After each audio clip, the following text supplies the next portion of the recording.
What's going on, everyone? It's Jimmy Like Halo here, back again, and today we're talking about Persona 3 Reload again, actually, because there was the DLC for the game last week. And the DLC is the answer, which was in the original Persona 3 Fez, which came out a year after the original Persona 3. So the remake was basically a remake of Persona 3 itself. And then this DLC is a remake of like the add-on that they added to the re-released game, which is essentially how they did DLC back in the day. You couldn't just update the game, so they just released it on another disc. So this is better than that, I suppose, than trying to buy a whole new game again. But anyway, this is the title screen you get after beating it, which is, it's just so cool looking. And there's also a separate title screen for this specifically. They'll show them like in the dorm and all the characters with like a silhouette. But like, I already, as you know, if you watch the other video on this game, I really liked Persona 3. And I feel like just having more of it, because the gameplay I think is so good, it only just makes the game like have more content. Only problem with that is that content costs $35. $35, bro! That's a lot of freaking moolah.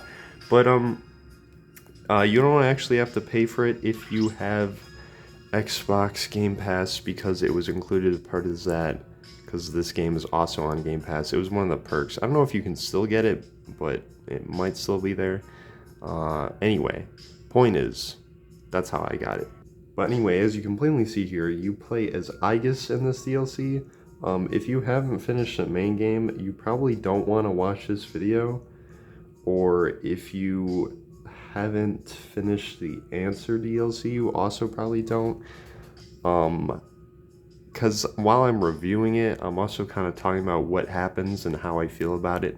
But anyway, as I said in the original Persona 3 Reload video, it's a game that's very like entertaining and relatable to like real life experiences.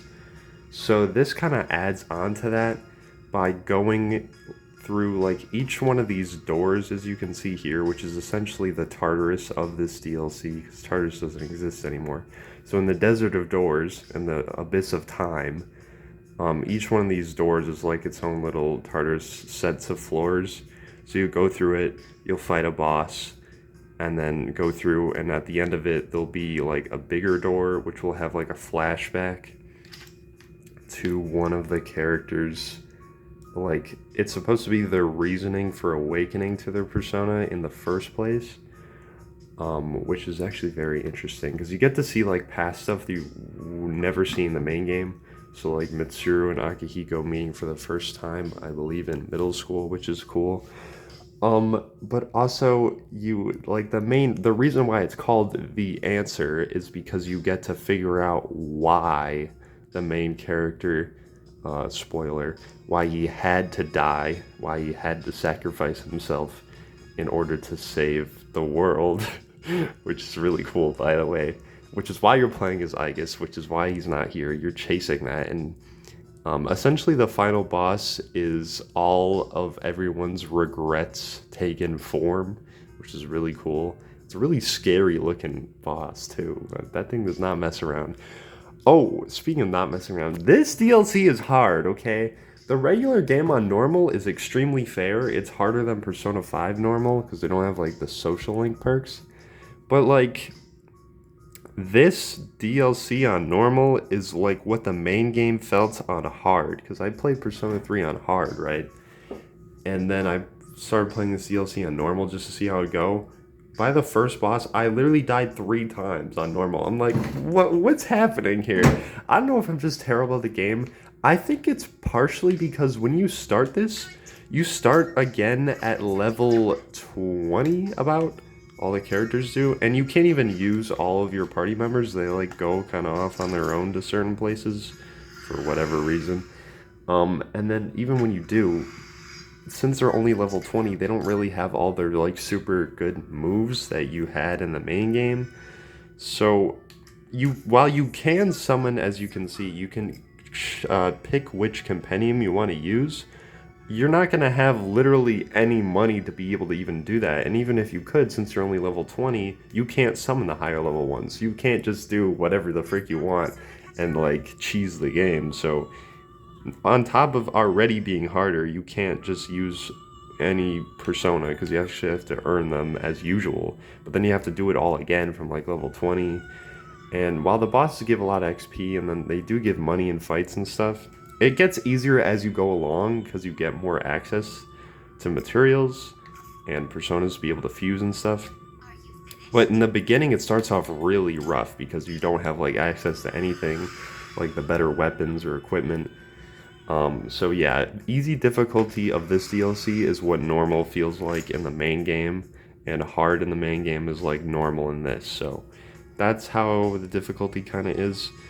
It really hits me when later in the story you have to fight your party members and they're in sets. So the new character, which is just Aigis' Shadow Metis, which is right here, you have to do 2v2s. So it's Aigis and Metis first versus Akihiko and Ken, which for me is the hardest one because I literally got one-shotted by a physical move because Akihiko has high counter for some reason. I didn't even have it on him, but of course when I fight him he does. And it literally one-shotted me, so that was fun. And then the same thing happened like another 3 times, and this was on easy difficulty, by the way. So I'm just really terrible at this game. That was a really hard boss, and then after that, it was totally fine. Junpei Kormo, and then Yukari and Mitsuru. I didn't have any problem fighting. But for some reason, Akihiko would just clap me in one shot, which is crazy. The hardest boss of this DLC is literally your party member. But besides that, I was pretty much able to get through everything, even if it was harder on, you know, normal difficulty. But anyway, you don't really, unlike the main game, you don't really have, this is a very like gameplay heavy like combat part. You don't really have access to you can run around the dorm as you're seeing, and there's like Twilight Fragrance you can find around here, but you can't leave because you're stuck on March 31st. And the reason for that is because you're trapped in the abyss of time because everyone regrets or has regrets about their decisions about the main character dying or whatever, and everyone isn't really all together because that's why you fight each other to begin with, is you all have differing opinions of whether you should go back and try to see if you can save him, but then you'd have to fight the final boss again and see if you could, like, there's no guarantee that you would win or you could save him. So then when Aigis beats them all in that fight, she wants to see why he had to do what he did or what happened in that moment, and then they learn why they couldn't save him, and then they are able to move on. And then the final boss is the thing that's actually trying to break in and break his seal, not actually trying to seal Nyx itself death inside. You're trying to keep the will of people's wanting to die out of wanting death. You're trying to keep, it's really hard to explain if you don't know what I'm talking about, but it's very complicated, but it makes sense if you play it. It's very interesting, it's very cool actually, I really like it. So I do like the story. It's very like just bits and pieces as you go along, like through big chunks of gameplay. So if you didn't like the gameplay of the main game, you wouldn't like playing this. But that's, I mean, you wouldn't be buying it or playing it anyway then. But anyway, yeah, other than the dorm, you have access to Polonium Mall, which is where you can get your weapons, your armor, and then your crafted things from the materials you get in the Abyss, and then your items and whatnot. So you do have access to here, and it does have the happy music playing, not the sad one near the end of the game, thankfully. There's Release, and then, you know, you have the Velvet Room, but that's really it. You can't really go anywhere else. You can just grow plants through the forest there, but yeah, that's about all you have access to. So overall, I do like the DLC. It's definitely, the reason why it's $35 is because it's like, it comes with the Velvet Room outfits, and that has music with it, and then it comes with like a second like music pack, and then the final DLC would be the answer. So it's like, it's a $10, $5 plus the $20 answer, I would say. And that's why I don't know why you can't buy all those things separately. Normally games will have it together and then you can do that. So I'd say for $20 it'd be worth it. So if it's ever on sale on the DLC, which these things tend to go on sale a lot, it would probably be worth it. But for 35, I wouldn't recommend that. And then also before you fight the final boss, there's these Monad Chambers, which are 4 really hard bosses, and then you can fight Joker from Persona 5, which is cool as a super boss. Apparently, I think there's a 3rd G you can get with Aigis that you can beat him in 1 turn. I don't even know how people do these things. Anyway, that's not the point. The point is, yeah, if you have Game Pass and you have the perk, it's definitely worth playing through, especially if you already like the game. Because, I mean, you have the subscription, you might as well give it a try. No reason not to. But if you were playing on PlayStation and PC and you didn't have the game, then I wouldn't recommend paying $35 for it. If you didn't like the answer before, I think it is better now, because I think Reload is a better game from the original in terms of like quality of life improvements and stuff like that. So there's definitely that, and then you have like slight little like hangouts while you're in the dorm that gives you access to like perks to better your party members too, like the main game. But I think that's about all I had to say. Basically, I would review the answer. I don't really like giving review scores or anything, like a 9 out of 10 or anything. I just think I like it. It's good. I played through it. Would I play through it again? Probably, I'd say. Not like as often as I do. Like, I feel like the main games are more replayable because it's like, it's not just straight like dungeon crawling. Like, that's what this is really the whole time, is dungeon crawling.